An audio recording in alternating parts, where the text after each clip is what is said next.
是中国海警3502舰，正在中华人民共和国管辖海域依法巡航，请通报你船意图和下步动向。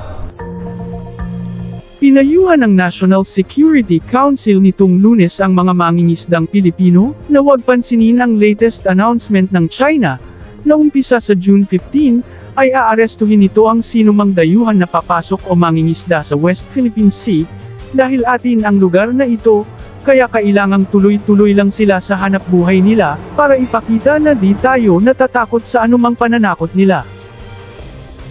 Ayon sa China, bibigyan nila ng otoridad ang kanilang Coast Guard na hulihin ang sinumang dayuhan na pumapasok sa West Philippine Sea dahil bahagi umano ito ng kanilang teritoryo at kulong ito ng 60 araw ng walang trials.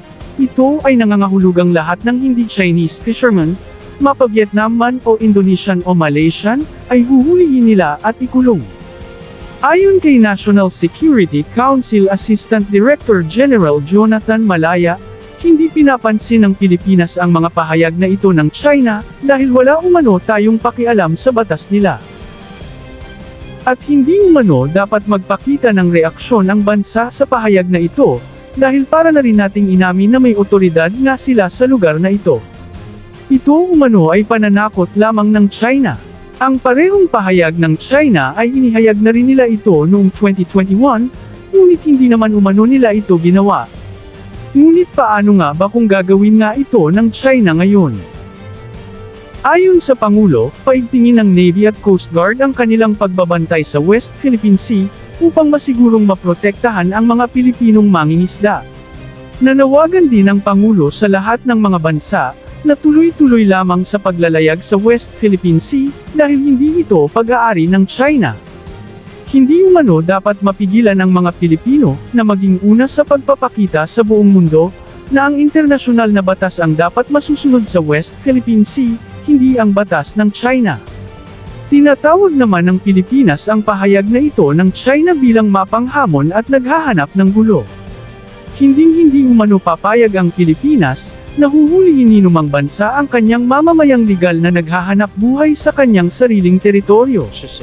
Agad namang naglabas ng paliwanag ang China at inakusahan ang Pilipinas sa pagbaluktot umano ng kanilang mga statements upang magiging masama ang China sa mata ng mundo. Ayon sa China, masyadong nakafocus umano ang Pilipinas sa iilang katagan ng kanilang statements at hindi pinansin ang kabuuhan ng kanilang pahayag. Maliban sa Pilipinas, naglabas din ng pagkabahala ang Malaysia, Brunei, Vietnam, Indonesia, at Taiwan, dahil marami sa kanilang mangingisda ay nasa West Philippine Sea. Hindi umano ito dapat gagawin ng China, dahil siguradong magkakaroon ng gulo sa lugar na ito. Nagpahayag naman ng pagkabahala ang National Security Council tungkol dito, at sinabing kapag gagawin ito ng China, ay tiyak na magkagulo na talaga, dahil hinding-hindi mangyayari na hahayaan ng Pilipinas o alinmang bansa tulad ng Indonesia at Vietnam, na hulihin ng China ang mga pobreng mangingisda nito, na naghahanap buhay lamang sa bahaging ito ng karagatan. Ayon sa National Security Council, bahagi lamang umano ito sa mga gray zone tactics ng China.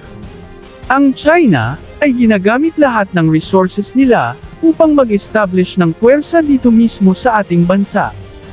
Ayon sa mga dalubhasa sa larangan ng military warfare, kailangan umanong maging matalino at mapagmatsyag ang Pilipinas ngayon, lalo na at ginagamit ng China ang kanilang pera upang mapasok ang bansa, tulad na lang ng biglang pagdami ng mga Chinese sa Pogo Operation, at paglagay umano mismo ng mayor na Chinese.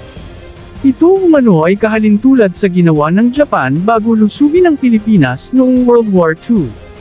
Kung saan kapansin-pansin ang biglang pagdami ng mga Hapon sa Pilipinas, na nagkunwaring mga trabahador at negosyante. Ngunit noong magdeklara na ng digmaan ang Japan, ang mga Hapon na iyon ay mga sundalo pala at mga opisyales pala ng sandatahan ng Imperyo ng Japan, at meron na silang mga nakatagong mga kagamitang pandigma, dito mismo sa bansa. At nang pumutok na ang digmaan ay alam na nila ang posisyon at kahinaan ng puwersa ng Pilipinas. Ayon naman sa militar ng Pilipinas ngayon, ay gumagawa na sila ng mga hakbang sa mga kadudadudang mga pangyayari ngayon sa ating bansa, lalo na ang biglang pagdami ng mga Chinese nitong mga nakaraang taon, ano pat kahit mga estudyanteng mga Chinese ay nag-aaral na ngayon sa mga eskwelahang malapit sa ating mga military base. Nakakabilib na napakapagpatayo pa ang China ng isang syudad, mismo sa tabi ng ating malaking military camp. Isa pa sa kapansin-pansing galaw ng China ngayon, ay ang maaring pagtayo ng China ng underwater channels mula Scarborough Shoal papuntang Zambales.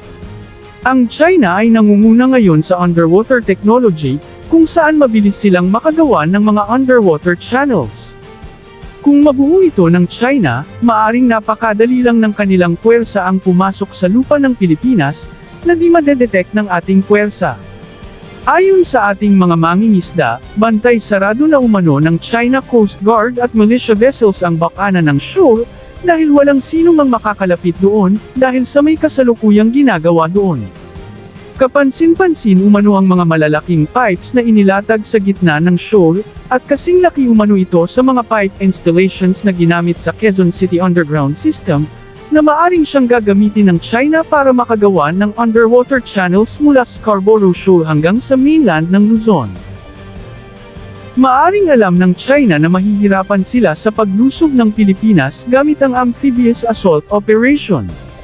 Dahil sa nakahanda malamang ang puwersa ng Pilipinas at Amerika para dito, kaya ang paggawa ng underwater channels ay isa sa pinakamatalinong paghahanda, upang maiwasan ang heavy casualties sa kanilang puwersa, at agad na makontrol ang Luzon, na siyang nakaharap sa mismong isla ng Taiwan, at makontrol din ng Bashi Channel, upang malayang makagalaw ang kanilang naval force sa palibot ng Taiwan.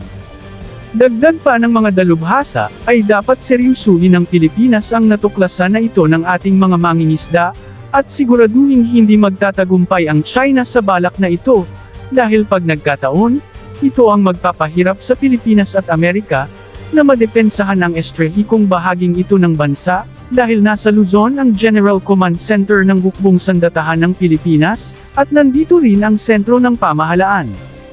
Kapag bumagsak umano ang Luzon, ay maaring umpisa na rin ang pagbagsak ng ibang isla, dahil maaring masisira ang chain of command ng ating Hukbong Sandatahan.